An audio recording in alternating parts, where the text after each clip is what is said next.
Қайырлы күн, бұл Күлтөбе подкастының Терек Story жобасына арналған подкасттар желісі. Бүгін сіздермен мен Гүлназ Туленова, подкаст жүргізуші және Терек Story жобасының ассистент меңгерушісі. Терек Story жобасы All Inspired және саяси шешімдер орталығының біріккен бірегей бастамасы. Бұл жоба отбасылық әңгімелер жазу мен жинақтауға, оларды жас ұрпаққа жеткізуге, буындар арасындағы қарым-қатынасты жақсартуға және құнды оқиғалармен бөлісу арқылы отбасылық жалпы сезімді біріктіруге, яғни құндылықтарды арттыруға арналған. Қазіргі таңда еліміздің сан қиырындағы әртүрлі әулеттің тарихынан сыр шертетін әсерлі әңгімелер біздің Facebook және Instagram желімізде жарияланған, және әңгімелердің толық версиясы саяси шешімдер орталығының сайтында жарияланған. Біздің әлеуметтік желілерге жазылсаңыздар болады, Терек Story. Жалпы Терек Story жобасы ол отбасылық әңгімелерді жинақтау, оларды баяндау, жазуға, жалпы қазақстандық азаматтарға, қазақтарға арналған платформа болып табылады. Біздің мақсатымыз да сол, сондай үлкен платформа құрастыру болашақта. Себебі әр отбасының тарихы, әңгімесі, ата-әжесінің әңгімесі ол қоғамның ажырамас бір бөлігі, және ол тарих тек кітапта жазылған мағлұматтар емес, ол қарапайым адамның өмірінде болған оқиғалар деп біз сенеміз. Және де бұл этнос өкілдер арасындағы байланысты да, және жастар арасында, жас пен аға буын арасындағы қарым-қатынасты нығайтады деген үміттеміз. Бүгінгі подкастымызға біз әлеуметтанушы қонақтарымыз шақырып отырмыз. Екі әлеуметтанушы, менің жанымда отырған Әлібек Қисыбай, Қазақстандық қоғамдық даму институтының басқарма төрағасының орынбасары, және Paperlab зерттеу орталығының директоры, әлеуметтанушы Серік Бейсенбаевты шақырдық. Қош келдіңіздер. Рахмет. Қош келдік.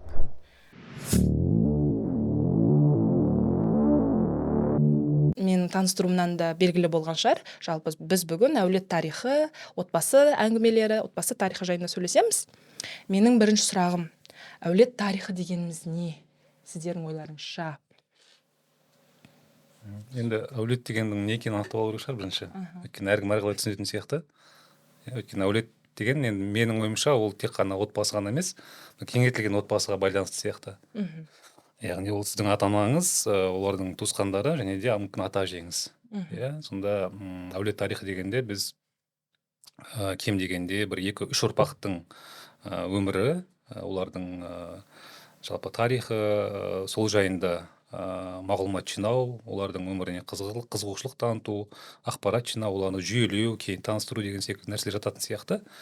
Сондықтан да әулет деген кезде былай нақты былай түсінік қалыптаспаған секілді де, өйткені мысалы үшін біздің әулет дейді да, анау ағайын туыс, нағашы бауыр барлығын айтып жатады.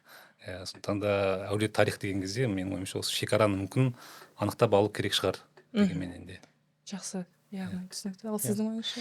Мен де келсем, Серік мырза айтқандығымен, бұл жерде әр өңірдің де, әр әулеттің де өзінің ерекшеліктері бар ғой. Мысалы, бір атадан тараған бүкіл ұрпақты, немесе бүкіл туыстардың барлығын әулет деп атап жатады. Ол саны бойынша 50-де, 100-де, 200-де адам болуы мүмкін да, немесе 3-4 ұрпақта болуы мүмкін. Сол үшін айтқандай бізге әулеттің шекарасын анықтау керек. Енді менің түсінігімдегі қазір жиі қолданып жүрген бұл бір атадан тараған 2-3 отбасыдан немесе 10 шақты отбасыға дейінгі вариация болуы мүмкін, туыстық қатынасы бар адамдардың жиынтығы деп атауға болады. Жақсы. Жалпы бізде жобада әулет тарихы және отбасы тарихы деп осы екі ұғымды бірдей қолданамыз. Отбасы ол шағын, әулет ол өздеріңіз айтып кеткендей, ол жекжат, туысқан барлығы болуы мүмкін, немесе 2-3 отбасының құрамдас бөлігі деген секілді. Ал жалпы біздің қазақ қоғамында біздің әулет тарихымыз бар ма? Ол бізде болды ма? Енді бізде жалпы әулет тарихы деген институт менің ойымша қалыптаспаған. Бізде ру тарихы деген институт бар. Мысалы үшін шежірені білеміз, шежірені жазатын адамдар бар. Оны жинақтап кітап қылып шығарады әрбір ру. Сосын жаңағы өзіңнің тарихың, өзіңнің әулетіңнің тарихы деген кезде біз бірден жаңа жеті атамызды айтып шығамыз. Руымыздың қайдан тарағанын, қай тармаққа жататынын, қай өңірде мекендеген, соған байланысты біз жаңағы өзімізді анықтаймыз, шыққан жерімізді. Ал енді әулет тарихы деген жаңағындай біз 2-3 ұрпақты ғана алатын болсақ, онда бұл нәрсе менің ойымша бізде әлі орнықпаған дәстүр. Мысалы үшін мен өзімнің енді руымның тарихын былай білем жалпылама. Бірақ туған атамның, мысалы үшін әжемнің және ол кісілердің әке шешелері жайында ақпарат менде өте аз. Дәл осындай менің ойымша қазақстандықтардың көпшілігі үшін Иә. көпшілігіне тән нәрсе. Иә, біз руымыздың тарихын былай білгенменен де осыдан бір 50 жыл, 100 жыл өмір сүрген ата-аналарымыз ата әжелеріміз туралы өте аз білеміз. Иә, рас. Әдетте фотоальбомдарды қараған кезде еске түсіріп жатамыз ғой. Қалада оқыған деген секілді. Бірақ оның маңайындағы бүкіл жаңағындай контекст қандай болғандығын, қосымша ақпаратын білмей жатамыз да. Кейде үлкейген кезде сұраймыз ғой, сіздер қалай танысып едіңіздер, қалай болып еді жастық шақтарыңыз, мына мәселелерге байланысты қалай келеді дегендей кейін біліп жатамыз да көбіне. Және бір қызық не болған сияқты, мен 90-шы жылдары ұрпақ ретінде айтарым, біздің кезеңде әулеті деген адамдардың тегі көп болатын. Бір бәле әулеті деген аттар жиі кездесетін осыған дейінгі байқасаңыздар. 90, 91, 92, 93 сол жылдары туылғандарда мысалы пәленше әулеті Әлібек немесе пәленше әулеті Арман деген атаулар болған. Бірақ қазір ондай фамилия деуге ондай жоқ деуге болады. Иә, мен кездестірмеппін. Мен де естімеппін. Мен кездестіргем ондай. Мен өзімнің фамилиям сондай болған кезінде. Иә. Бірақ уақыт өте келе ол өзгерді. Мысалы, сол қарасаңыздар, Совет одағы ыдырауымен қатар адамдардың жаңағындай әулетке деген, мүмкін текке деген, және жаңа айтқанда рулық ненің ғана ішінде емес, ол бір 4-5 қадам деуге болады ғой. Немересі, кешесі, мысалы атасы дегендей, мүмкін үлкен атасы аралығындағы бір әулетті қалыптастырудың бір талпынысы болған секілді сондай. Және ол өзінің формасын қабылдады, адамдардың тегінде көріне бастады. Бірақ қазір ондай нәрсе кездеспейді негізі, адамдар тегін қысқартуға тырысады, мүмкіндік болғанша. Иә, менің ойымша мынау қазіргі әлеуметтік экономикалық жалпы қоғамның өзгеруімен байланысты сияқты. Бізде соңғы 30 жылда өте үлкен урбанизация жүрді. Мысалы үшін қазақтар ауылдан қалаға көшті. Енді қала мәдениетінде сіз жаңа бұрынғыдай кеңейтілген отбасыменен байланыс сақтау өте қиын.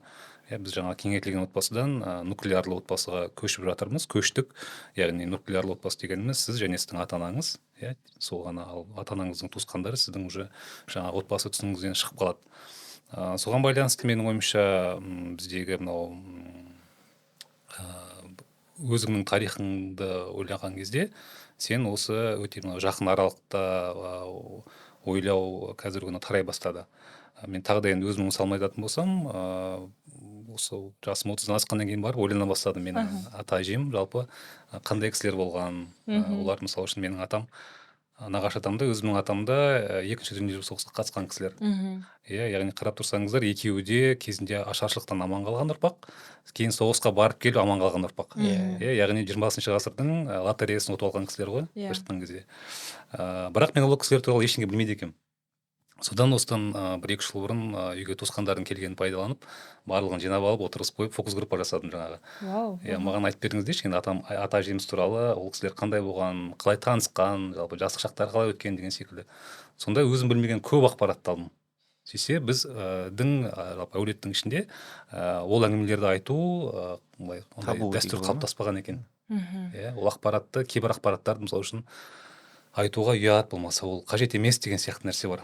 Біз руымыз туралы айтқан кезде бәріміз жаңағы оны айту оңай, ру туралы айту оңай, бірақ өзіңнің жақын жаңағы ұрпақ туралы айту өте қиындау екен.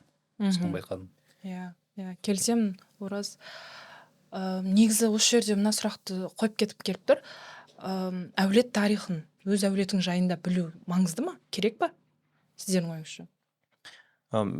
Енді бірден айту қиын секілді, қаншалықты дұрыс бұрыс деп айту қате шығар бұл жерде. Менің ойымша кез келген тарих, ол макро тарих болсын, елдің тарихы немесе жекелеген адамның тарихы, биография дейміз ғой, биография болсын, ол адамның мына әлеуметтік кеңістіктегі ориентирлерін беретін жүйе деп айтуға болады. Сол тұрдан келген кезде мысалы әулет тарихын білу, оны жүйелеу, оны келесі ұрпаққа мысалы беру, оны бір құрылымға келтіріп айту дейді ғой, нарратив дейді ғой, нарратив қылып қалыптастырудың өзінің бір әлеуметтік инструмент деп атауға болады. Бұл яғни сіздің әлеуметтенуіңіздің бір функциясы болады.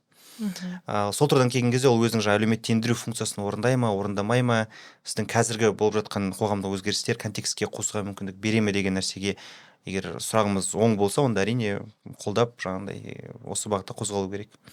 Егер де ол бізді керісінше жаңағындай бөліп, атомизация алып келетін болса, қоғамнан бөліп алып, тек қана өз тарихына ғана сүйеніп, макро тарихтан жіктеп алу мәселесі болса, онда әрине бүйтіп ойлану керек секілді. негізі біз осыдан 4-5 жыл бұрын мынау ұжымдық жады дейді ғой, коллективный память бойынша сауалнама жүргізгенбіз. Сонда біз сұрадық, жаңағы сізге қай тарихты білген қызығырақ деп, жаңағы өзіңіздің еліңіздің тарихын, аймағыңыздың тарихын, болмаса әулетіңіздің тарихын деп. Сонда жаңағы ең көп дауыс жинаған әулетіңіздің тарихы болып шықты. Яғни адамдарға салыстырмалы түрде мемлекеттің тарихын оқығаннан гөрі өзінің ата тегі туралы білген әлдеқайда қызығырақ екен. Бұны енді тағы да түсіндіруге болады, ол соңғы уақыттағы жалпы мынау қарапайым күнделікті өмірге деген қызығушылықтың артуы. Мысалы үшін бұрынғы жалпы тарих деген ол мемлекеттерменен саясаткерлердің тарихы болатын. Оқулықтардың әлі де осы институттардың тарихы туралы. Бірақ қарапайым адамдардың өмірі біздің тарихи оқулықтарда онша көрініс таппайды. Ал дегенменен де оған сұраныс бар, өте үлкен сұраныс. Онымен немен байланыстырам? Ол біздегі мынау үшінші ұрпақ, яғни сіздер менен біздердің қалаға келіп өзінің identity, өзінің кімдігін іздей бастауымен түсіндірем. Өйткені бізде 30 жыл тәуелсіздік уақытында бізде мындай өте үлкен бір мәдени құндылықтық ізденіс болды қоғам деңгейінде. Яғни біз кімбіз, біз қайдан шықтық, ата тегіміз кім деген сияқты сұрақты қазір көп адамдар өзіне қояды. Сонда міндет ол нәрсемен айналысу, ол үшінші ұрпақтың жалпы мүмкіндігі болды.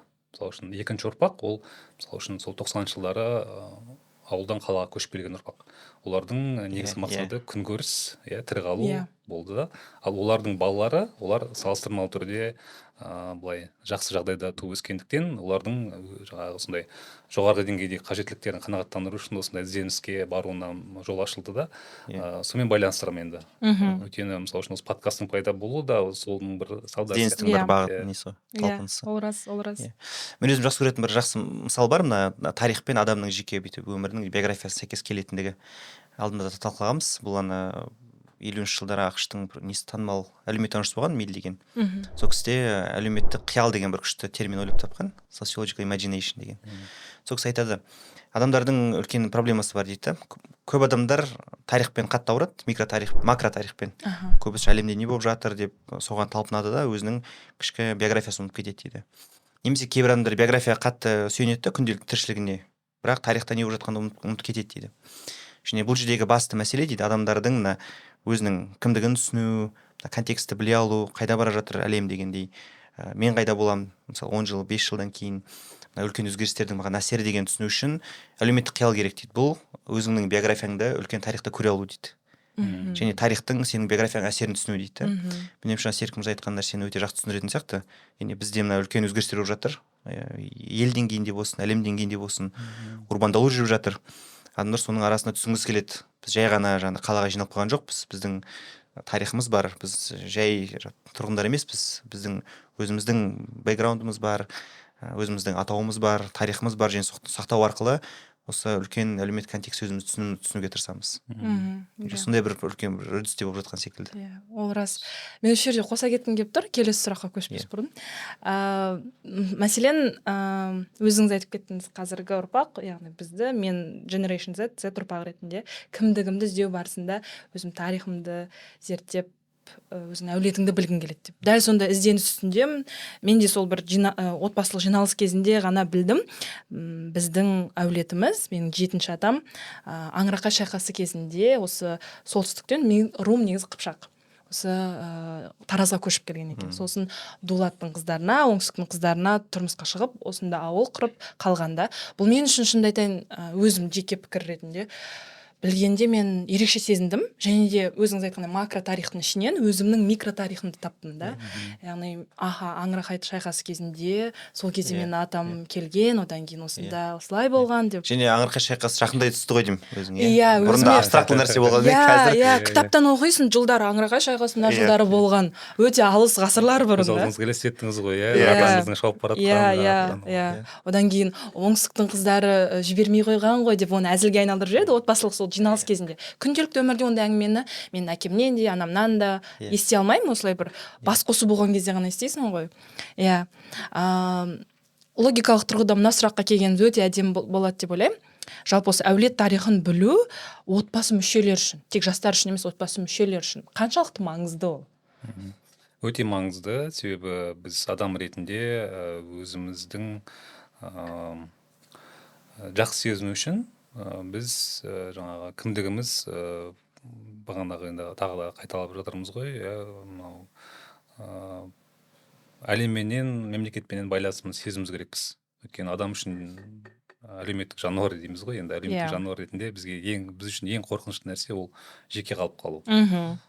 Сол себепті өзіңнің қауымдастығыңды, сол қауымдастықтың ішінде сен қалай пайда болдың, сен кімсің, орның қайда деген нәрселер ол адамның мынау экзистенционалды бір қажеттіліктерінің бірі. Сосын қарап тұрсаңыздар, мынау жалпы әлемде де бір қайта қарау болып жатқан сияқты, адамның мынау дәстүрменен адамның арасындағы байланысты өте қайтадан мынандай рефлексия жүріп жатыр. Осыдан бір 20-30 жыл бұрын біздегі мынау модернизациялық теория бар, ол модернизация дегеніміз әрқашанда жаңағы өткен шағыңнан бас тартып, жаңа нәрсені қабылдап алу деген нәрсе кең тарады. Осындай идея. Сонда жаңағы мемлекет, адам жалпы алға жылжиды деген сияқты нәрсе болды. Кейін ол өте қатты сынға ұшырады.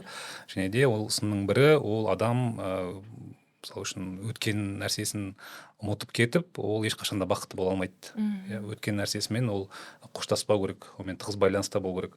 Және бұл идея соңғы уақытта әртүрлі Голливудтың фильмдерінен көрініс табады. Соңғы элементарлы деген мультфильмді көрдіңіздер ме? Маған өте ұнады. Сондағы негізгі идеяның бірі, негізгі идеясы. Мысалы үшін мигранттардың отбасы енді символикалық түрде белгілейді, ол жаңа байланысты көрсетеді. Өзінің отанынан көшіп келген отбасы, енді Америкаға келген отбасы, ол үшін сондағы жаңағы оның туысқандарының одан бас тартуы қаншалықты травма болғандығын көрсетеді. Сосын барып сол киноның желісінде сол тағы да сол ата-анаменен жаңа ұрпақтың арасындағы байланыстың маңыздылығын тағы да көрсетеді. Сондай өте үлкен бетбұрыс бар. Соның бір көрінісі ретінде біздің қоғамда да сол нәрсе менің ойымша қазір өте қатты дамып жатыр. Меніңше уақыт өткен сайын ол тереңдей түседі. Себебі жауап берілмеген сұрақтар көп қой. Адамдар бүйтіп сұрақтың жауабын таппайынша тыным таппайды ғой әдетте, немесе оны бір ойлап тапқысы келеді, миф жасағысы келеді. Сол тұрдан келген кезде көп ізденістер болады деп ойлаймын уақыт өткен сайын да.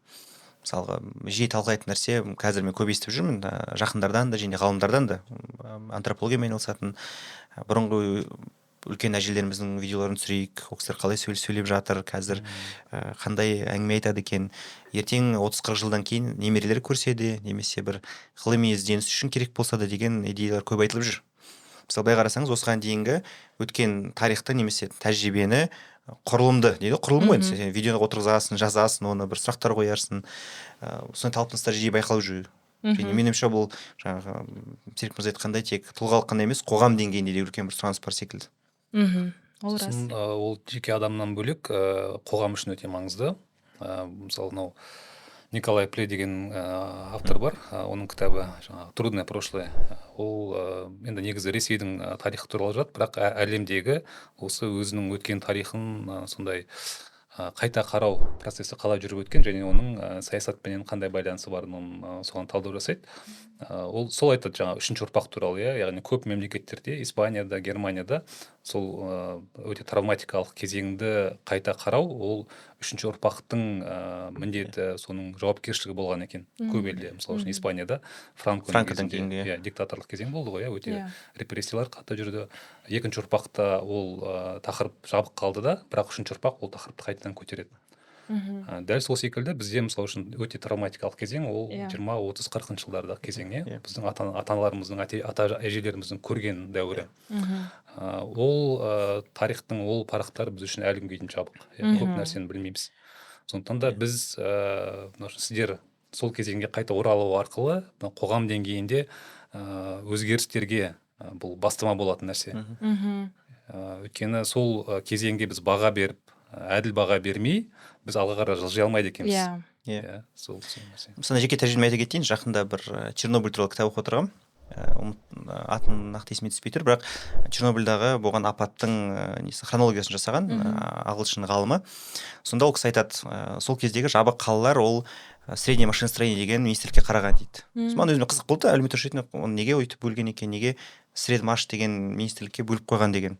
Сосын мен атамен совет заман көрген ретінде сұраймын ол кісіден. Ата, сіз осы не жұмыс істедіңіз ғой совет заманында, среднее машиностроение деген министрлік естідіңіз ба десем, ол туралы білесіз ба десем, мен жұмыс істеген министрлік қой дейді.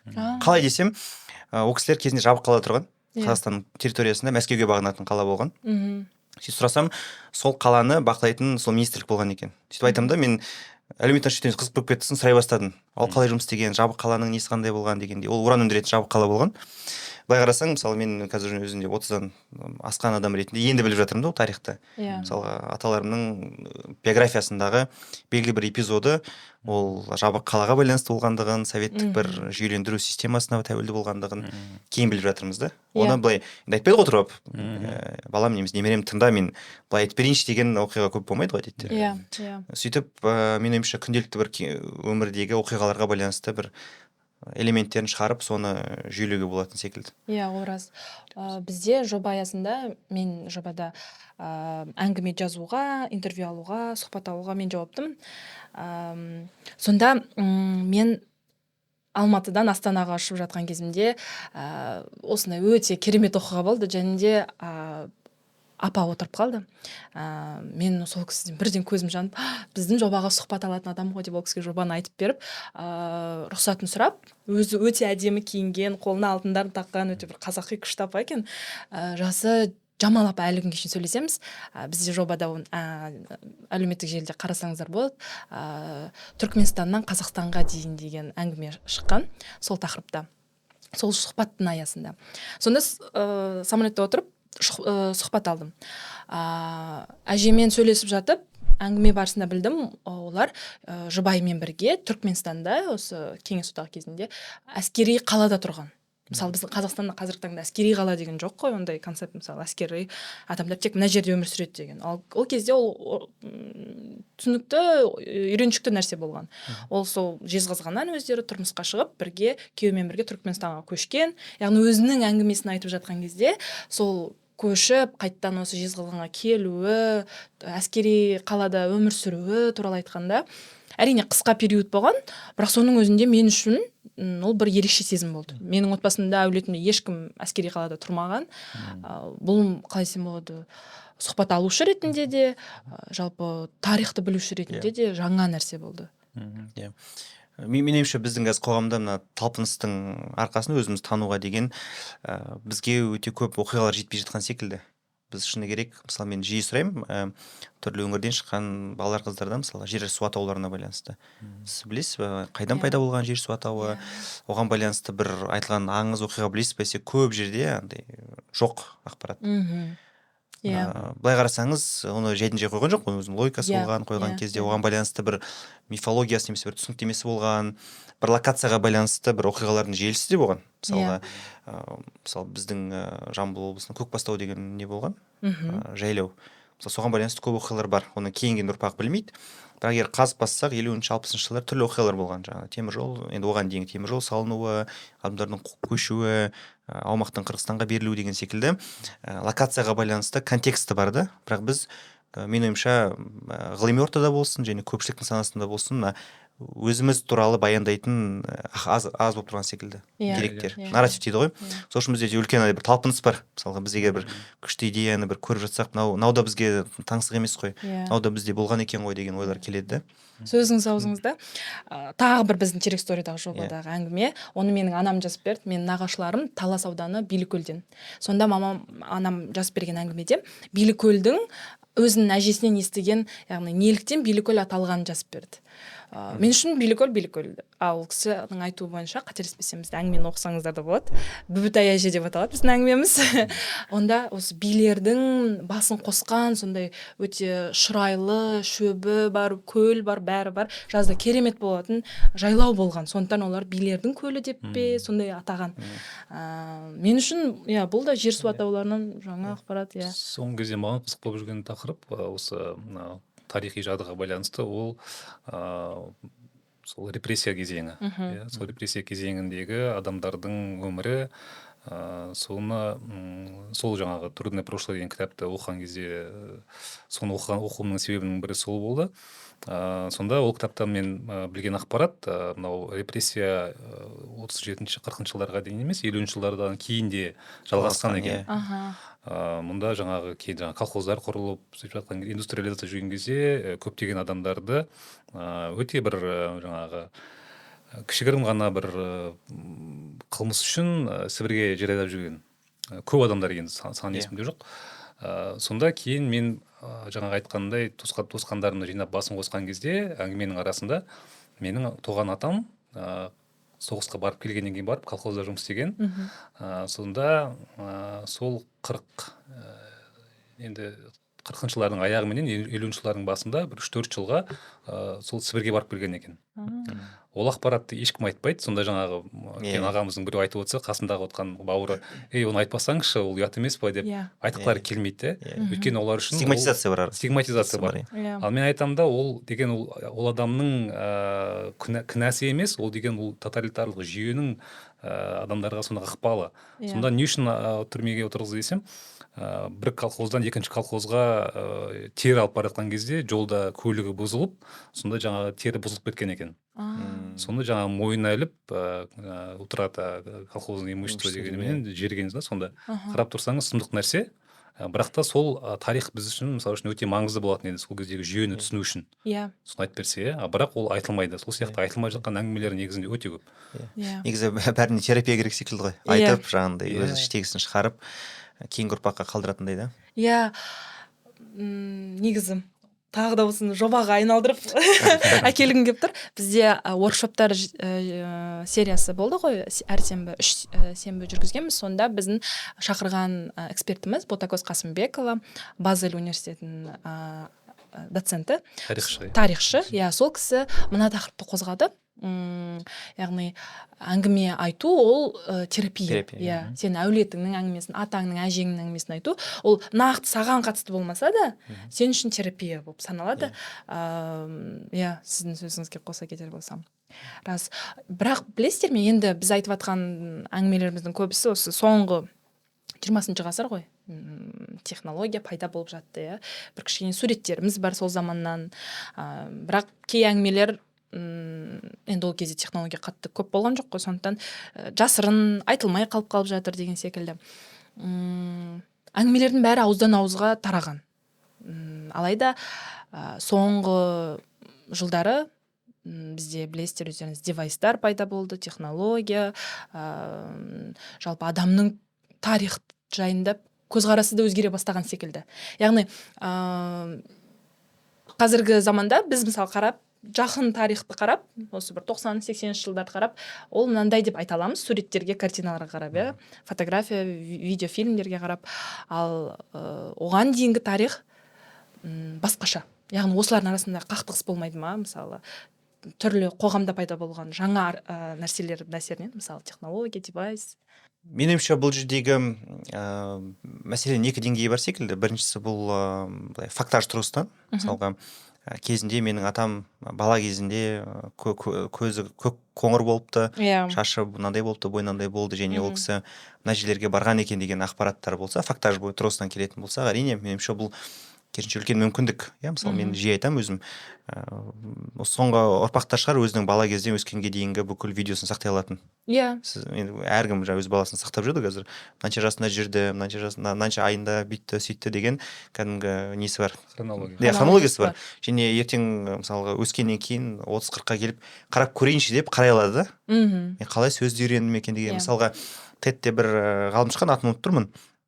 Осыдан ұзақ жыл бұрын ол өзінің үйіне камера қойып тастаған, дыбыс жазатын, баласының су деп сөзді айтып қалай үйренгендігін жазған. Water деп. Сөйтіп ол 2 ай ма 3 ай ма үйренеді баласы. Басында water деп сөйтіп соңында келеді. Сөйтіп ол таймлайн шығарып қойған. Мысалға бұл әкесіне де қызық болды өзіне ғалым ретінде, бірақ меніңше балаға да қызық секілді, сенің қай сөзді үйренгендігіне байланысты. Сол үшін мынандай хронология жүргізу, фактар жинау тұрғысынан өте қызық нелер болатын секілді адамдарға. Бірақ менің ойымша әрдайым айтатын нәрсе бұл интерпретация қалай беріледі. Сіз сол деректерді қолдана отырып қандай оқиғаларды айтасыз, соны қолдана отырып қандай нарратив құрастырасыз деген ол басқа әңгіме. Себебі біз енді әлеуметтанушы ретінде әрдайым байқайтынымыз адамдар не айтатыны ғана емес, адамдар не айтпайтындығы да өте маңызды. Иә. Не ұмытылып кетеді. Немесе қалай айтатындығы да өте маңызды. Оны мен жиі айтатын мысал, сіз адаммен сұхбат алсаңыз, 6 айдан кейін келіп дәл сол сұхбатты алсаңыз, адам басқаша жауап беруі мүмкін. Әбден, және көп жағдайда жауап береді басқаша. Себебі адамда оған дейінгі ішкі жаңағы қабылдау өзгереді, жаңа ақпарат келеді, немесе контекст өзгеруі мүмкін, әлеуметтік контекст. Сол үшін айтайын дегенім, екінші жаңағындай кеңістіктегі мәселе, бұл сұлбар деректердің негізінде қандай нарратив құрастырамыз. Және сол нарратив адамның өмір бойына қалай өзгереді. Мысалы, біз 20 жаста айтылатын нарративтеріміз бөлек, оқиғаларымыз, 30-да біз басқа нәрсеге акцент жасаймыз, 40 жаста басқа деген нәрсе. Сол өзгерудің өзін көруде өте не болуы мүмкін, өзгеше болуы мүмкін. Байқадыңыздар ма, мынау бізде шежіре бар ғой, әр өте қалыптасқан институт, шежірешілер деген бір өзінше бір қауымдастық, өте беделді, құрметті кісілер. Бірақ бізден кейін біздің өзіміз үшін ол бір соншалықты қызықты тарих емес. Сіздер қалай екен білмеймін, мен анау аталардың жаңағы схемасын көрген кезде мен одан өзімді көрмеймін. Бір байланыс сезінбеймін ол жерден. Оның бір себебі осы нарративтің болмауынан мүмкін. Ол жерде нарратив жоқ. Тек қана факттар ғана бар. Сондықтан да осы шежірені, жалпы рудың тарихын қайтадан қазіргі ұрпақтың қажеттілігіне байланысты ұсыну керек секілді. Бұл бірінші технологиялардың көмегіменен әрине. Екіншіден, ол жерде рудың тарихында ол аталардың, ерлердің тарихы. Ол жерде апаларымыз, әжелеріміз жоқ, өкінішке орай. Қазіргі заманның құндылықтардың жалпы бағыты, негізі қоғамның сұранысы, ол мысалы үшін гендер тақырыбы, әйелдердің көрініс табуы тарихтан да. History емес, history. Сондықтан да осы тұрғыдан менің ойымша осы екі бағытта қайтадан бір қорытып, меніңше біз ұзақ жылдардан келетін сияқтымыз, шежіреге бүкіл кіретіндей. Гендеріне байланысты емес, адамның несіне келетін секілдіміз. Себебі мен бірекшеде көріп қалып жүрмін, кейбір шежірелерде, кейбір құстарында жаңағы қыздарын қосып қоятындарды көріп қалып жүрмін. Бірақ ондай бүкіл жерге таралған деп айта алмаймыз да. Ол жекелеген кішкене талпыныстар. Мен немерем жаңағы ішінде болсын деген немен, бірақ әлі де ол бүйтіп массалық неге айналмаған секілді. Ол да осы жекелеген бір инициатива. Осы жаңағы құндылықтың өзгергеннің көрінісі сияқты. Өткен бір 15 жыл бұрын бұны елестету қиын болды. Жаңағы тарихшы Радик Теміргалиев айтатын нәрсе бар дейді, Астанада дейді, қазіргі күні байқаған нәрсем, қыздың баласын бұрын бізде жаңағы немере деп айтпайтын, жиен деп айтатын. Бірақ мынау мен немерем деп айту қазір тарап жатыр дейді да, норма ретінде. Мен де күлемін, жақында таңғы шайда бір кездесуде осындай әңгіме қозғалып қалды жанымда отырған кісімен, қызбен. Ол айтады, біз жақта немерем деп айтады, маған әжем, апам әрдайым немерем деп шақырады мені деп. Мен айтам, мені де немерем деп шақырады нағаш апам. Алайда, мысалы, той, жиын болғанда жиендер деп айтады да. Яғни немерем деген ол жақынырақ. Екі жақты кіндік қой. Жақсы, өздеріңіз де әңгімеде қозғап кеттіңіздер. Шежіре ол қайтсек болады бір тек атадан балаға, тек аты жөні ғана бар да ол жақта. Ал негізі біздің тарихымыз ол аты жөннен ғана тұрмайды ғой.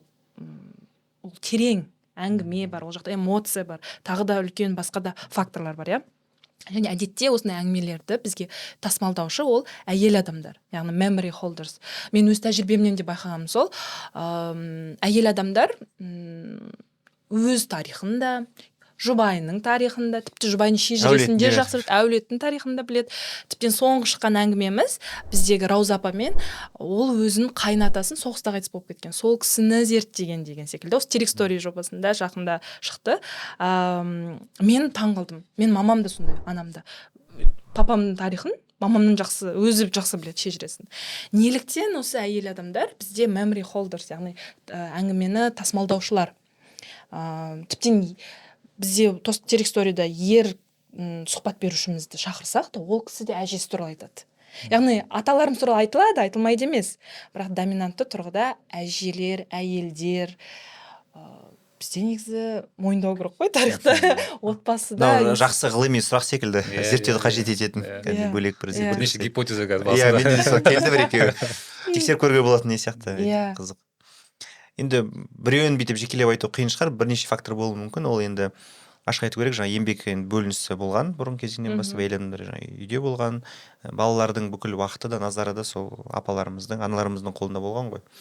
Бір жағынан үйде болғаннан кейін қонақтардың бәрі де сіз арқылы өтеді ғой, енді келген адамның барлығы да, кім келсе де, кім шықса да, шай асы берілген кезде бүкілі қолдан өтеді, әңгіме айтылады. Меніңше сондай бір не болуы мүмкін, жаңағыдай проксимити дейді ғой, бір жақындық, ақпараттың ағымына жақындық болуында деген секілді.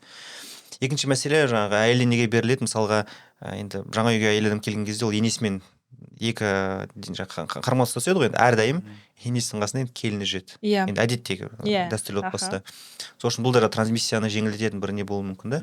Бұл енді қайта айтайық, жаңағы спекуляция болуы мүмкін, себебі дәлелдеуіміз айта алмаймыз, бұл ойымыз. Бұл тек біздің қоғамға тән құбылыс па осы? Мысалы, әңгімеңізден байқасам, тек қазақтар меніңше қазақтар ғана емес, меніңше жаңағыдай дәстүрлі еңбек бөлінісі бар. Дәстүрлі дегеніміз жаңағыдай ер адам немен айналысу керек, әйел адам немен айналысу керек деген функциясы қалыптасқан кез келген аграрлы немесе сәл жаңағыдай өзгеше деңгейдегі дәстүрлі қоғамдар деп атауға болады. Тек қазақтар емес бәрінде. Әкелердің негізгі функциясы ол жаңағы мал табу, ақша табу болды да, ал бала тәрбиесі көбінесе әйелдердің мойнына жүктелді. Ал бала тәрбиесінің бір жаңағы бөлшегі ол отбасының тарихын жеткізу. Ол бір түсіндірмесі болуы мүмкін. Екінші түсіндірмесі бізде әйелдер ерлерге қарағанда 10 жас артығырақ өмір сүреді орта есеппенен. Яғни жасы 60-тан асқан, 70-тен асқан кісілердің арасында енді басым көпшілігі ол әйел кісілер, апалар, әжелер. Сондықтан да мүмкін осындай бір объективті бір фактор болуы мүмкін. 3 фактор шығарып бердік сізге. Жақсы. Негізі шетелдерде, батыста да солай деп ойлаймын, мемуарларда әдетте әйел адамдар байқап көп киноларда, массалық мәдениетте болып жатады ғой, менің әжемнің сақинасын саған сыйлық ретінде берем деп жатады, немесе апамның сақтаған реликвиясы дейді. Сонда ол да элементтің көрінісі да. Бұл енді масс-медиада объект ретінде көрсетеді ғой, бірақ артын айтқысы келген ол жаңа оқиғасы, тарихы ғой мәселе. Сол үшін ол жерде осындай ұқсас механизм бар болуы мүмкін. Қызығы бір патриархалды қоғамда тарихты жаңа жеткізуші әйел кісілер негізінен. Ол рас, қызық. Еңбек бөлінісі деуге болады. Мына сұрақты бір қорытындылай кетсек, негізі бағанан бері осы сұрақтың айналасында жүрміз. Енді отбасы модельдері, жалпы отбасы, өздеріңіз айтып кеттіңіздер қазір бағана, нуклеарды отбасыға келе жатырмыз, яғни модель өзгеруде. Соның әсерінен туындайтын отбасылық құндылықтар да өзгеруде, яғни ұрпақтар да заманға, жылға байланысты өзгеруде. Уақыт, технология да бар әсерінен. Енді Қазақстанда соңғы 30 жылда қандай өзгерістер орын алды? Осы қоғамда, отбасы моделінде, жалпылама өздеріңіздің ойларыңызды айтсаңыздар. Бізге енді институт 22 жылы Қазақстан отбасылары деген баяндама дайындағанбыз.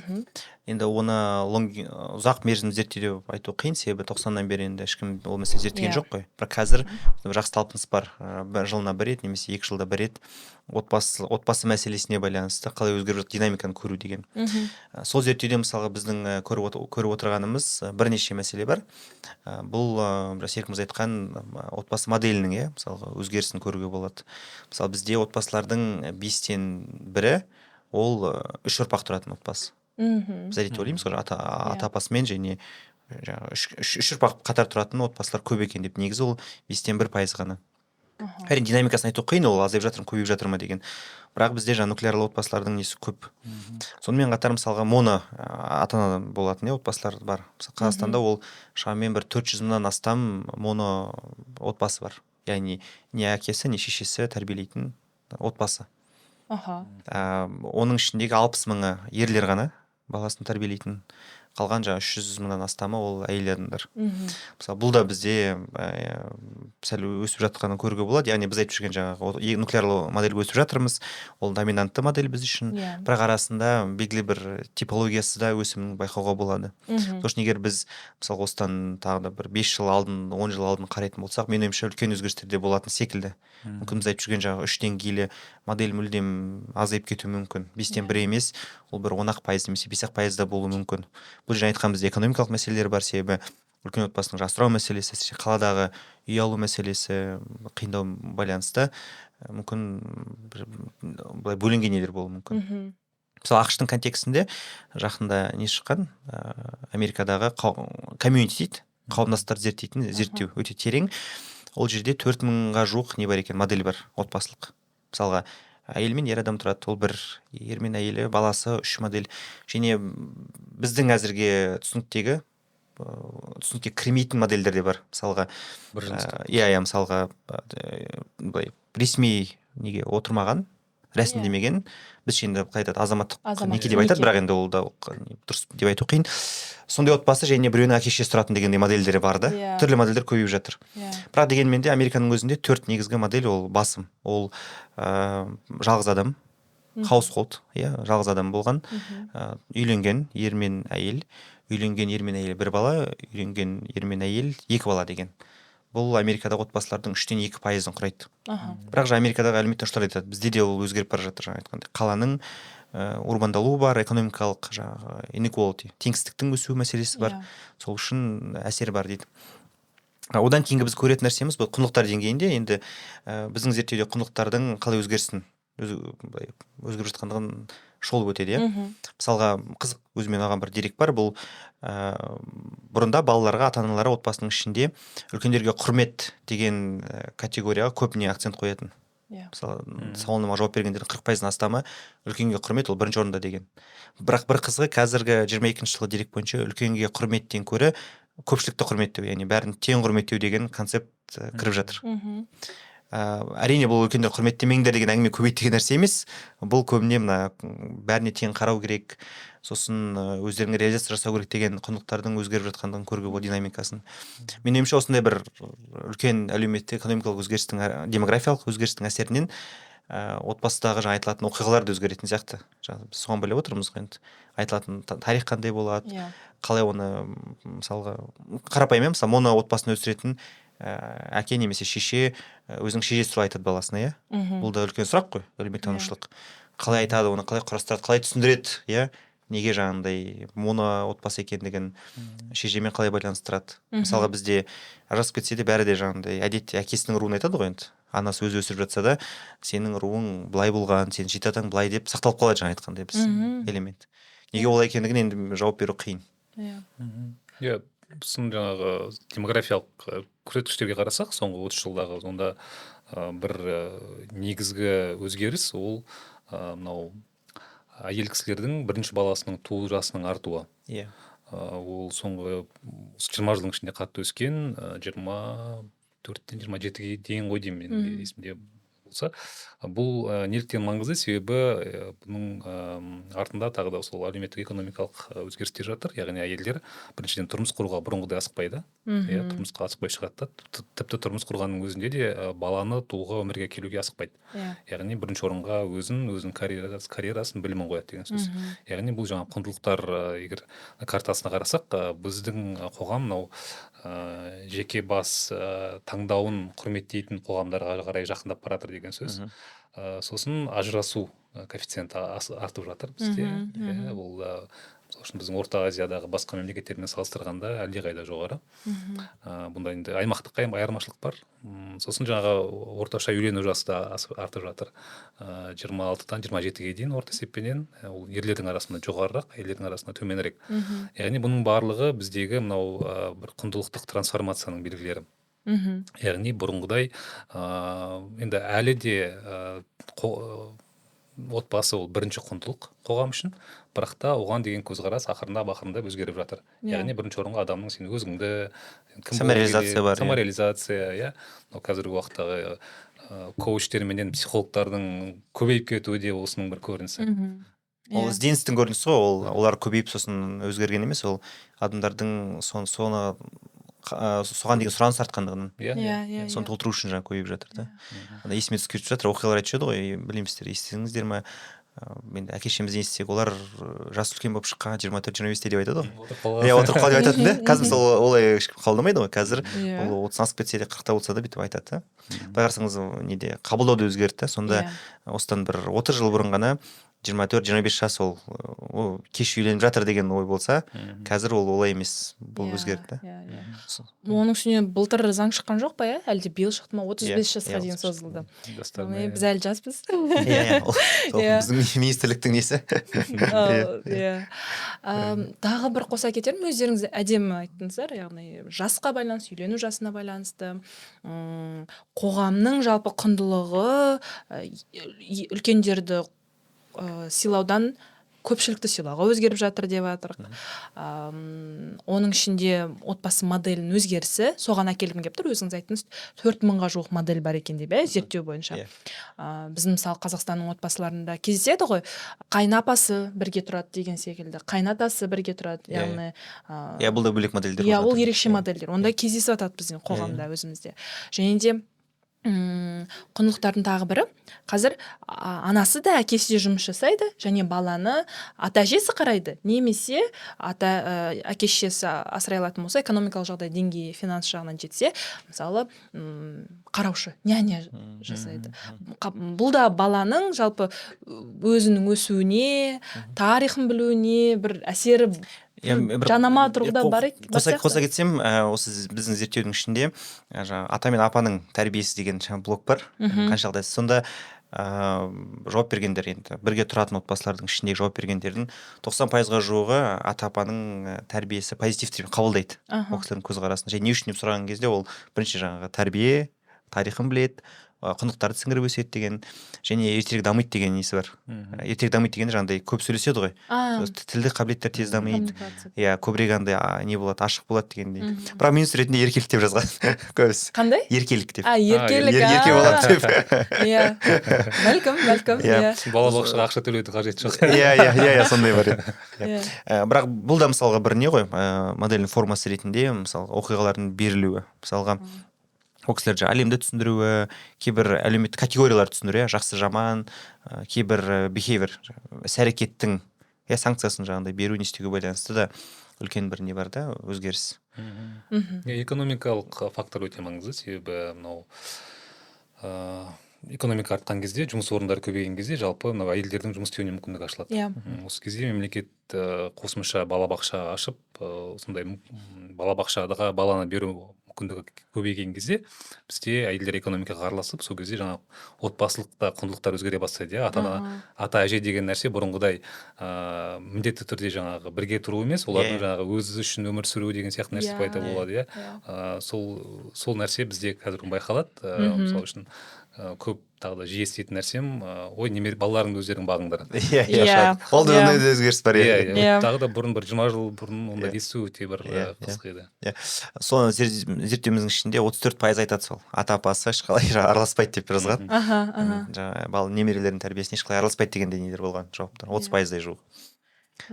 Енді біздің жобамыздың моттосы былай ғой, ата-әжемнің әңгімесі менің тарихым. Яғни ата-әжеміздің тікелей тәрбиесін көрсек те, немесе тек демалыста бір көріп тұрсақ та, жазда, немесе сенбі-жексенбі көрсек те, немесе әңгіме арқылы болсын, туыстарымыздан болсын, сол ата-әжеміз жайында білу. Ата-әже дегенде тек ата-әже емес, кей жағдайда мысалы өзгерістер бар ғой. Кім сені асырады, сол кісінің кейбіреу атасы немесе әжесі ретінде қабылдап жатады. Сол жағынан енді біз оны қолдаймыз. Ата-әжесінің тарихын, әңгімесін естіп өсу керек деп айтамыз. Ол қуаныштымыз, көпшілік оны қолдайтынына. Бұл жерде тағы баланың қалыптасудағы кімдігіне, айдентитетіне әсері де бар. Неге? Себебі көп балалар әдетте осы қалаға келіп туып жатады ғой, астаналық болып жатады, алматылық немесе шымкенттік дегендей. Бірақ түбі бәрі де жаңағыдай түрлі өңірден шыққан болуы мүмкін. Енді миграция бізде өте қатты жүріп жатыр, урбандалу әсіресе. Бірақ атасы, апасы немесе әжелері, олар сол өңірлік жаңағы кімдіктің иесі ретінде, олар сол контекстте өскен ғой, мысалға шығыста өскен немесе батыста дегендей. Қала келген кезде баланың үлкен отан дейміз ба, қалай бұрынғы жаңағы әке-шешесінің туған жерімен байланысын күшейтіп отыратын элемент болуы мүмкін. Әдетте мысалы қала келген кезде бала айтады, мен астаналықпын, мен астаналық контекстте өстім. Мен білемін, мен әке-шешем басқа өңірден келген екен, кезінде Қостанайдан, Ақтөбеден келген, бірақ мен үшін ол алыс перспектива, мен қатты білмеймін дейді. Бірақ осы элемент кезінде мысалға ата-апалар осы байланысты орнатушы болуы мүмкін да. Бұнда бір жаңағы ұрпақтар арасында бір қарама қайшылықтың Иә. көзі бұл жерде баланы тәрбиелеуге деген көзқарас. Иә. Қазіргі жаңа көзқараспенен бұрынғы көзқарастың арасында бір конфликт бар. Мгм. Оны Екі концептуалды, иә, өте концептуалды. Баланы қалай өсіру керек. Иә, Бұрынғы енді оны кеңестік дейміз ба, дәстүрлі дейміз ба, олардың түсінігінде балаларды қатаң тәрбиелеу керек. Балаларға жаңағы еркіндік беруге болмайды. иә, Оларды жаңағы еңбекке баулу керек деген нәрсе бар. Қазіргі жаңа концепт бойынша балаларға еркіндікті көбірек беру керек. Өзінің таңдауы деген нәрсе бар, жеке таңдау қандай, балаң барың келе ма, балаң істегісі келе ма. Вот осы нәрсенің арасында әлі де былай бір әлі қалыптаспаған әлі норма. иә, норма қалыптаспаған, бірақ жайлап қоғам келе жатқан сияқты. Ата әжемізден сұрасақ, барлық сұхбатында айтатыны, енді қазір заман басқа. Маған мысалы сұхбат кезінде естимін ғой, әңгімелерін жазып жазған кезде, енді сендерде көп мүмкіншіліктер бар, өздерің білесіңдер нені қалайтындарыңды деп, яғни саған мүмкіндік беріп, бостандық беріп сөйлейтін болған. Яғни бұрынғыдай емес, бірақ арасында кездеседі, ата әжелер де жоқ осылай болу керек деген қатаң тәрбиелер, Енді бұны былай түсіндіріп көруге тырысайын, бірақ ғылыми деп айту қиын, бұл негізде мен себебін зерттеп көрмегеннен, бірақ менің ойымша мына соңғы бір 50 жылда үлкен трансформация өтті. Бұл Қазақстанға емес, әлем бойынша. Өзім жақсы көретін мысалым бар. Мен мысалы әжем сол аштық көрген, соғысты көрген. Былай қарасаңыз, өмірінің аясында әлем төңкеріліп түсті ғой былайша айтқан кезде. Сіз киіз үйде туып өсіп, сонымен тұрып жүрдіңіз. Қазір сіз Zoom немесе басқа технология арқылы шетелде жүрген жиендеріңізбен, немерелеріңізбен сөйлесе аласыз. Мен мысалы ойлаймын да, 1950 жылы отқан кезде мысалы әжелеріңіз ойламаған шығар, мен қазір 40 жылда менің өмірім былай өзгеріп кетеді. 60 жылда біз 100 қабатты ғимарат сала бастаймыз, ғарышқа игереміз, күнделікті жаңағындай бүкіл ұрпағы әлем бойынша шашылып жатады, жаңағындай жан-жақта болады деген оқиға кірмегенде секілді көрінеді. Сондай үлкен трансформация меніңше адамға да әсер етеді.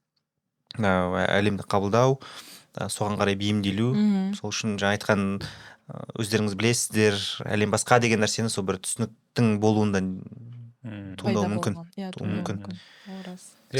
Бұл да біздегі мынау қоғамның бейімделгіштік қасиетінің жоғары екендігінің белгісі. Өйткені мен енді өзімнің ата-анамда байқайтын нәрсем осы, енді олар мүмкін жоғарғы білім алғандықтан олардың түсініктері басқа болар, бірақ та олардың айтатын нәрсесі бізге қарағанда сендер көбірек білесіңдер. Қазіргі заманның ағымына қаратай бейімделу керек, өмір сүру керек деген секілді нәрсе. Мысалы үшін мындай дәстүрлі қоғамдарды алатын болсақ, енді дінге жақын дейміз ба, ол жерлерде жаңашылдықты қабылдамау көбірек қиын қабылдау. Бұл қазіргі, мысалы үшін, енді дінмен шектей ма, дәстүрмен шектей ма, оның барлығы теріс. Одан да біз жаңа бұрынғы өмір салтымызды, құндылықтарымызды сақтап қалайық деген нәрсе де бар. Бірақ бұған қарағанда жаңа біріншісі көбірек секілді біздің қоғамда. Жақсы. Бағана өзіңізде қозғап кеттіңіз, отбасылық модельдерді айтып жатқанда, азаматтық неке деп. Мен осы жайында да қозғап кеткім келеді. Енді ажырасқан некелерде өзіңіз айттыңыз, кейбіреуі әкесінің руын айтып жатады, кей балалар анасының руын, яғни әкесі. Әртүрлі оқиғалар бар ғой әлемде, өмірде. Ал азаматтық некеде ол кішкене ресми тұрғыда еш тіркелмеген, бірақ осындай некелерде туып жатқан балалар да бар. Олар қалай болады екен? Яғни ата әжесі жайында олармен қарым-қатынас орната алады ма? Олар жайында біле алады ма? Яғни әрине бұл сұраққа жауап беру қиын. Бірдейтін ол біздің баяндамамыздың ішінде ешқай жерде жоқ секілді, оны бөлек қарау керек болады. Бірақ қоса кететініміз, соңғы жылдар бізде азаматтық неке деп айтады, бірақ онда негізі ресми атау жоқ, негізі азаматтық неке деген өсіп жатыр Қазақстанда. Және адамдардың көзқарасы өзгеріп жатыр негізі. Мысалға бұрынғы 2 жылға қарағанды салыстырсақ, қазір нейтралды қарайтын, жақтырмайтын және азаматтық неке дұрыс деп санайтын адамдардың шамасы бірдей болып қалды шамамен. 30-32% шамасында болып қалды. Меніңше бұл да үлкен өзгеріс, себебі мысалы 90 жылдарда қарасақ, бұндай нәрсені қабылдау әлі де болса қиын болған. Әсіресе енді түсінікті жаңа қала мен ауылдың арасындағы түрлі қабылдау деңгейі әрқалай. Бірақ азаматтық некеге деген өзгерген секілді. Меніңше сол азаматтық некеге деген көпшілік халықтың көзқарасын өзгерумен қатар азаматтық некенің жаңағындай түсіндіру формасы, ата-апалармен жаңағындай байланысқа түсуі дегендей, оның да бір несі пайда болатын секілді. жаңа формасы. Енді көбіне стигма кетіп барады ғой барған сайын, мен түсінгенім себебі бұрында стигма болатын. Иә. Азаматтық неке айтуға болмайды, ол қалай болып жүр, оған байланысты кейде орысша айтып жатады ғой, жағымсыз сөз ретінде сожитель деген сияқты айтады. Ол мүлдем стигматизацияланған сөздік қой, сөздер ғой. Бірақ барған сайын ол азайып бара жатыр. Сәйкесінше стигма кеткен сайын басқа адамдардың қарым-қатынасқа түсуі, оны ашық айта алуы, тарихымен қызыға алуы, оны өз өміріне байланыстыра алу мәселесі ақырындап шешілуі мүмкін. Иә. Уақыт өте келе. Бірақ бірден айтайын, жаңа оны да айту қиын. Әзірге былай 15-20 жылдық тренд тұрақты болады деген әлі айту қиын. Некеден тыс туылған балалардың менің ойымша әлі саны ондай көп емес. Әлі көп. Үлесі мүмкін 10%-ға жетер ме екен, жетпес пе екен. Салыстырмалы түрде батыста ол әлде қайда. Сондықтан да бізде мүмкін әлі бұған қатысты бір қалыптасқан бір әлі түсінік, бір норма жоқ шығар.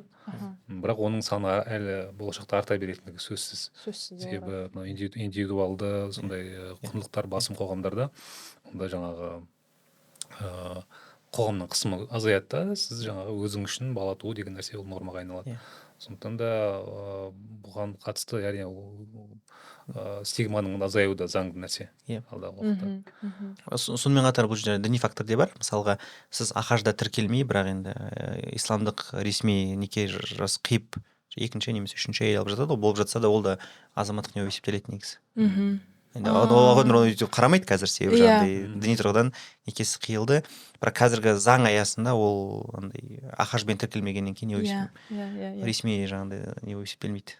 Бізде тұрмысқа шыққанда үйленгенде екі куәлік береді ғой. Бірі діни, бірі ахаж, келсем. Рас өзіңіз айттыңыз, некеден тыс туылған балалардың саны біздің Қазақстанда көп емес, оған болашақта бірақ ол артатыны сөзсіз. Енді ол қалай болады екен, енді ол менің жеке өзім қызығушылық сұрағым болған еді. Меніңше аспан жерге түспейтін сияқты. Ойламай ма?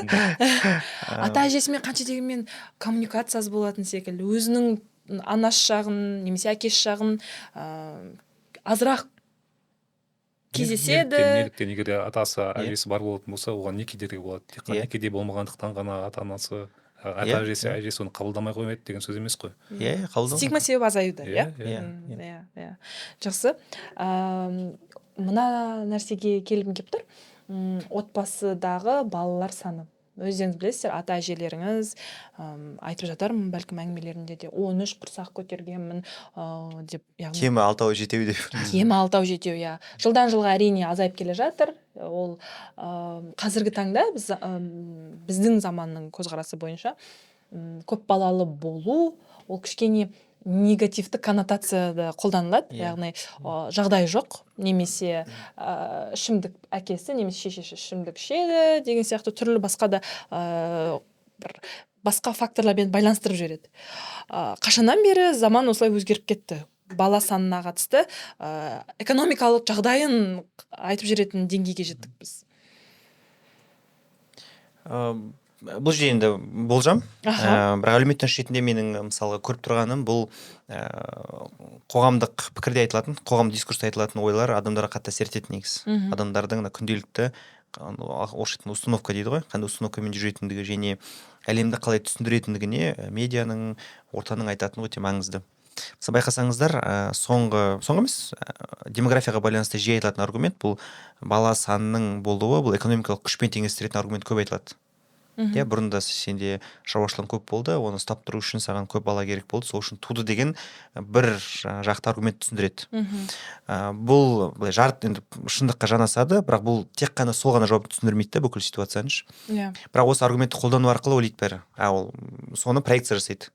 Сәйкесінше ол көп бала туып жатса, онда экономикасы әлсіз, ол бүкіл балаларын туып, соларды өсірткізіп, ақшасын тауып, солардан күн көргісі келеді дегендей бір ойға келеді тұжырымға. Бұны 100% қате деп айту қиын, бірақ дұрыс деп айтуға болмайды. Әдетте демографиялық өзгеріс, баланың санының жаңағыдай болуы, енді отбасы шешеді ғой. 2 балам болады, 3 балам, 6-ау, 7-ау, 8 немесе қанша береді сонша болады деген нәрсенің болуы, ол да жан-жақты процесс. Ол жерде экономикалық фактор әсер етеді, ол жерде дін мәселесі де бар, ұстаным мәселесі бар, жаңағыдай экологияда қатты әсер ететін жағдайлар болады.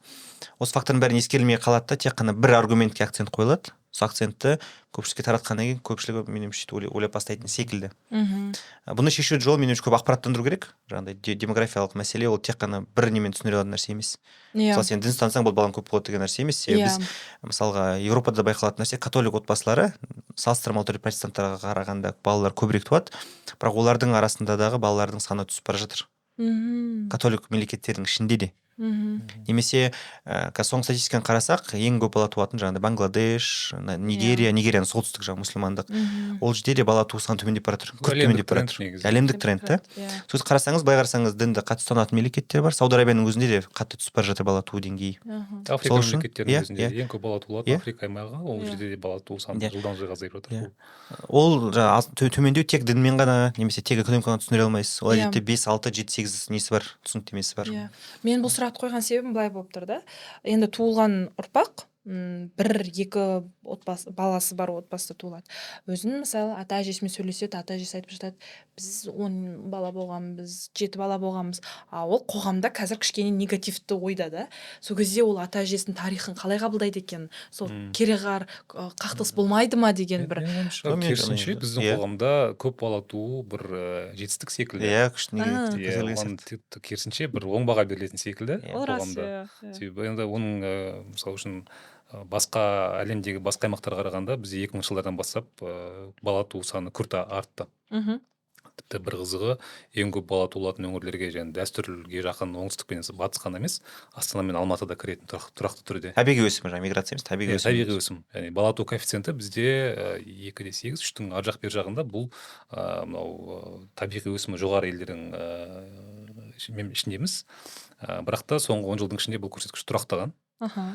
Енді алдағы уақытта төмендейді деген болжам бар. А. Себебі тағы да жаңағы құндылықтық Иә. өзгеріс, енді экономикадан бөлек бұл жаңағы тағы да жаңағы жеке адамның өзін өзі табуы өмірде, білімін, жаңағы карьерасын бірінші орынға қою деген секілді нәрселердің ықпалынан бұл нәрсе төмендей беретін болады алдағы уақытта бала туу саны. Бірақ әзірше ол ондай бір тіпті күрт түсіп кетті. Мысалы үшін Еуропа елдерімен салыстырып қараңыз, ол жерде 2 есе 3 есе төмен. Иә. Біз діннің факторы де өте жоғары. Бізде мысалы үшін қазіргі уақытта жалпы ислам деген үлкен исламға деген қосылу, исламның таралуы өте үлкен қарқынмен жүріп жатыр. Ал бұл бала тууға тікелей қатысы бар нәрсе. Себебі сіз дінге жақын болған сайын, онда әйелдер үйге отыруға бейімірек, және де баланы көп дүниеге алып келуге бейімірек болады. Иә. Иә, жақсы, иә, рас, шынымен де. Тағы бір сұрағым, ол әртүрлі ұлттар, яғни этносаралық некелер. Өздеріңіз білесіздер, Қазақстан көп ұлтты мемлекет, көп этносты мемлекет. Осы түрлі этностар арасындағы некеден туылған бала және оның өзінің әулетінің тарихын зерттеуі, білуі, ол қалай болады екен? Жалпы осындай этноста әртүрлі этносты некелер бізде Қазақстанда жиі кездеседі ме? Осы әлеуметтік ретінде не дейсіздер? Шын айтайын, мен енді бұл саланы 16% аралас некелер байланысты қатты біле бермеймін. Аха. Бірақ менің жеке мысалға әлеуметтаныш ретінде қызығушылығым болар еді. Мысалы біздегі қоғамдық дискурста, ғылыми дискурста мына этностардың тарихына байланысты ақпарат өте аз болып жатады. Мысалы маған өзіме жеке қызық болар еді. Мысалы кәріс этносының Қызылордаға миграция болуы, Иә. күштеп әкелді ғой Сталин кезінде. Бірақ кәріс комьюнитиінде қандай оқиғалар айтылады екен, олар қалай түсіндіреді екен бұл оқиғаларды, және бұл оқиғалар қалай беріледі екен бір ұрпақтан екінші ұрпаққа дегендей. Сол мысалы мәселелер маған да өте қатты қызық болар еді. Мен мысалы оны көп біле бермеймін, енді бізде ол туралы айтпайды ғой. Жақында бір кітап шыққан, мен енді көріп қалдым, бұл қазақ татарларының несіне байланысты шыққан. Ол сатылымда жүр қазір. Мына Алматы қаласындағы татар комьюнитінің қалай дамығандығы, өскендігі, қалай жүргендігі айтылады. Мысалы осындай элементтер өте қызық болар еді. Мысалы бізге украиндардың немесе неміс этнос өкілдерінің келгендігі және олар қандай оқиға айтатындығы өте маңызды. Себебі мен білетінім, бізде аталарымыз айтады, неміс достар көп болған, кәдімгі неміс ауылдары болған. Неміс ауылдарында қариялары немісше жақсы білетін дейді. Немісше қазақша сөйлейтін. Қазақша да сөйлейтін деген мен үшін қызық жаңалық болған. Кейінгі ұрпағы орыс тана бастаған, немісше ұмыта бастаған, орыс тілінің компонент арта түскен. осындай ортада мысалға берілетін тарих қалай жүрген, мысалға Иә. қалай түсіндірілетін, біз немістер мына жақтан шыққанбыз, былай көшіп келдік, сенің аталарының есімі былай болған деген, қалай жүретін деген процесс өзіме де қызық болар еді. Және бұл тек маған ғана емес, менің ойымша көпшілік үшін де қызық болар еді. Егер біз осы туралы көбірек айтсақ, осы туралы көп ақпарат берсек, бізде мына қоғамды түсінудің тереңдігі арта түсетін еді.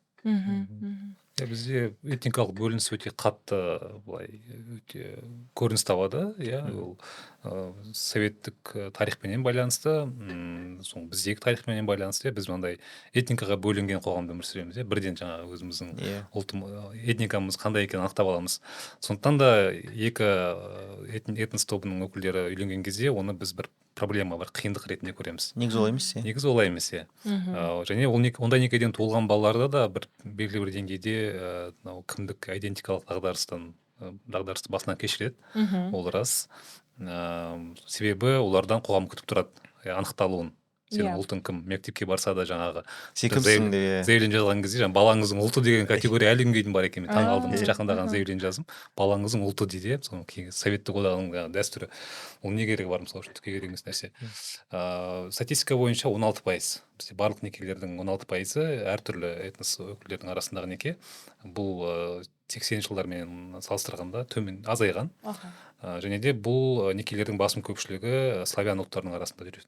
Орыстар менен украиндықтардың арасында, Мариэль, басқа қазақтардың басқа этностармен неке құру өте аз кездеседі. Бізде себебі мындай өте негатив көзқарасы өте басым. Қазақтың қыздарын ешкімге бермеу керек. Енді ол бір жағынан былай тарихи тұрғыдан ақтау емес, бірақ түсіндіруге болады да, ол ассимиляциядан аман қалудың бір механизм болған ғой. Сол кезеңде әлеуметтік механизм деген ұғым бар ғой. Ол ашылық топтарға тән нәрсе. Біз енді совет заманында ашылық болып қалды, 44% ғана болды. Бүкіл республиканың 91-ші жылы ыдыраған кезде. Ана қазір жақсы не жоқ статистика. 89 жыл ма топ 10 баланың аты деген кезде қазақтың аттары жоқ, өңкей Андрей, Алексей деген аттар. Андрей қазір оны мысалы қазақша атау. Біреу ғана не ғой деймін, орысша дегендей. Сосын ол механизм болған ғой қорғанымда, бірақ қазір ондай ешқандай не жоқ, алаңдайтын, қауіп болатын да. Бізде жобада неміс апамыздың әңгімесі шыққан. Мен сол кісіден сұхбат алып жазғанында, өзі Қырымның немісі, сол екінші дүниежүзілік соғыс кезінде депортация жасап, осында бүкіл отбасымен Петропавловске, Вознесенка ауылына қалған. Өздері айтады, біз орыс ауылын таңдадық деп. Одан кейін балалары да орыс неміске, немесе өздері секілді депортацияланған, немесе орыстарға үйленген. Яғни қарап тұрсақ, ол кісілерге енді тарихы бір секілді, ұқсас секілді да. Қазаққа үйленген ситуациялар өте аз, кейстер аз деп отырсыз, сөзіңізде айтып отырсыз. Мен сол кезде маған жалпы өзім қызығушылықпен келгем. Әулеттеріңізде бар ма қазаққа үйленген деген секілді. Өкінішке орай ондай жауап алмадым. Бұл әлі де ашық сұрақ болып қалатын секілді. Бірақ енді бұл жерде меніңше неміс апамыздың логикасын түсінуге болатын секілді. Неге? Себебі ол кездегі жалпы совет заманындағы кез келген ұлттық тіл болсын, ұлттық элита болсын, ол power structure дейді ғой, билік структурасының несі болған жоқ, басым доминанция болған жоқ. Советтік билік немесе советтік доминация ол тең орыс мәдениеті болған. Сол үшін ол жерде жаңағыдай қазаққа қарсы деген емес, ол басым доминантты болған сол кездегі саяси мәдени ненің контексті болу деген идея ғой. Социологтар барлық нәрсені түсіндіріп бере алады. Ол рас. Келсем оменде, себебі өзім де эмоционал тұрғыда сұхбат алып жатқанда мен ондай сезінбедім, бізге қазақтарға деген негативті деген секілді. Керісінше негізі басқа ұлттар, біз жаңағы сауалнамаға қазір есіме түсіп отыр жасаған.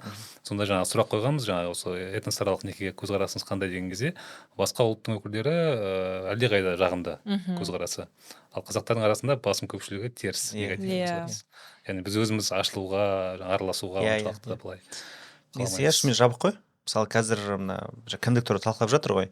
Бұл жерде екі мәселе бар ғой, біріншісі басқа этнос өкілдеріне жаңағыдай түсіндіру, қазақ боласыздар ма деген. Екіншісі бірақ қазақтарға да сұрақ бар ғой, сіздер қабылдауға дайынсыздар ма деген. Бір қызығы осы бұл сұрақтың жауабын дейін бір жартылай мен өзімнің жеке оқиғаларымды тапқам. Мен әкеммен жиі сөйлесемін, өткен тарихқа байланысты сол кезде ол кісі айтады, біздің руларда кірме болған адамдар көп дейді. Мен ойлап сұраймын да, қалай ол десем, біз үшін андай қатып қалған ғой, ру деген ол бітті. Сен шежірең бар, өзіңнен бастайсың да, жаңағы қазақ дегенге алашқа апарасың, аралықтағы ешкімді қоса алмайсың. Бәрі сол қанмен немен. Бірақ қарап отырсақ, арасында қосылған адамдар өте көп екен негізі. Және оның салты да бар екен өзінің, кәдімгідей бір дәстүрі бар, кәдімгідей сүйек ұстап, жаңағыдай өзінің несі бар, процедурасы бар. Былай келеді, сөйтіп қабылдайды. Екі-үш атадан кейін ол ұмытылып кетеді. Сол кезеңдегі адамдар білген, аталарға білген, ал кірме ру болған, кезінде былай көшіп келген мына жерден. Бірақ қазір ол шежіренің бір бөлшегі. Иә, қазір кейін сен оны біле алмайсың, ол басқа рудан шыққан ата дегендей. Сол мәселе мысалы қатты әсер етті. Мысалы бұл қазақтардың қазіргі мына саяси ұлт болатындығының бір дәлелі. Шежіре біз айтқандай қатып қалмайсыз, ол флуидті негізі. Иә. Өткенде Радик Теміргалиев жазды ғой, қазақтың атақты 10 қазақ емес. Қазақ емес, Махамбет бар ғой ішінде. Махамбет бар, Қабанбай батыр ғой неме, ішінде Бөгенбай мекен, сонда үлкен провокация жасап оған. Ол бірақ рас, Махамбет мысалы ол парсы ма тектес сондай болған. Өте мысалы. Иә. Өте қарсылық тудырды, сол рудың өкілдерінің жаңағы адамдары жазып, сен неге біздің атамызды қорлайсың, ол неге қазақ болған деген. Сол енді, бірақ бұның өзі күшті нәрсе, ол қазақ болып тұр ғой. Яғни ол саяси және мәдени не ретінде болып тұр ғой. Иә. Жақсы, мен енді соңғы сұрағымды қойғым келеді. Байқап отырсам, екеулеріңіз де өз әулеттеріңіздің, отбасыларыңыздың тарихын енді әлеуметтанушы ретінде де, жеке өз қызығушылықтарыңызбен де білген, зерттеу үстіндегі адамдарсыздар. Мысалы, әкеммен сөйлесем, отбасы мүшелерімді жинадым деп жатсыздар. Алайда бұл мүмкіндік, бұндай қасиет барлығында бар емес. Мысалы, көп адамнан естимін, мысалы, соңғы біздің шыққан постымызда бар, жазайым подкастынан үзінді ұсындық. Сонда Майя Акишева айтады, мен 23 жасында өзім ата әжемнің әңгімесін естіп үлгермедім. Ол кезде мен өзімнің кімдігімді іздеп жатқан деген секілді. Енді өздеріңіздің топ 3 бір қайтсем болады, совет дейді ғой. Өздеріңіз советтеріңізді берсеңіздер, қалай осы жастар, мысалы, өзінің әулетін, тарихын зерттеуге келуіне болады. Социолог болсын. Мысалы, жай отырып әңгімелесуде мүмкін оны бір қиын іс қылып көреді, мысалы. Иә, ол ондай бізде әлі қалыптаспаған, жаңа институт жоқ ондай, оны үйрету керек, үйрену керек. Оны үйрететін адамдар болу керек. Мынау Қырғызстанда өте жақсы жоба бар, есімде деген. Иә, білем. Жаңа зерттеушілер, ғалымдар, тарихшылар бар, саясаттанушылар бар. Солар сол 20 ғасырдың басында болған оқиғалардың желісінде әртүрлі жобалар ұйымдастырады. Экспедицияға барады, адамдармен сөйлеседі, үркін тарихын жақсы зерттеген, кітап шығарады деген секілді. Солардың конференциясында болдым, биыл өте қатты әсер етті. Біздің тарихымыз қаншалықты қатты байланысқандығын түсіндім. Және де түрлі сол жердегі зерттеушілер өзінің жаңағы тарихын зерттеу барысында өте үлкен жаңағы тарихи бір жаңалықтарға қол жеткізгендігін көрдім. Олар архивтерге барады, сол экспедиция барысында соларды жаңағы ақпаратты жинақтап, оны бір мақала түрінде шығарады деген секілді. Сондай жобалар керек. Бұл әлеуметтік бір бастама ретінде төмен жақтан осындай привилегиясы бар. Сіздер мен біздер секілді оған инструменттері бар, білім жететін азаматтар соны ұйымдастырып, соған қатысты жаңағы әр жерде адамдарға мүмкіндік беру керек соған. Ол бірінші қадам сол жерде. Ол мемлекеттің араласуы мүлдем керек емес нәрсе. Қоғам өз шығару керек. Қоғамның деңгейде төменнен басталу керек бұл нәрсе. Өйткені сұраныс өте жоғары. Рас, келсем, менде біздің де жоба сол мақсатта, сол мүддені қолдап жасалып жатқан жоба. Яғни біз өзіміз қоғам арасында шығарып жатырмыз дегендей, жасап жатырмыз дегендей. Жақсы. Және де тағы бір меніңше әрдайым бір болады ғой, любопытный болу керек секілді, бәрін білуге тырысу керек.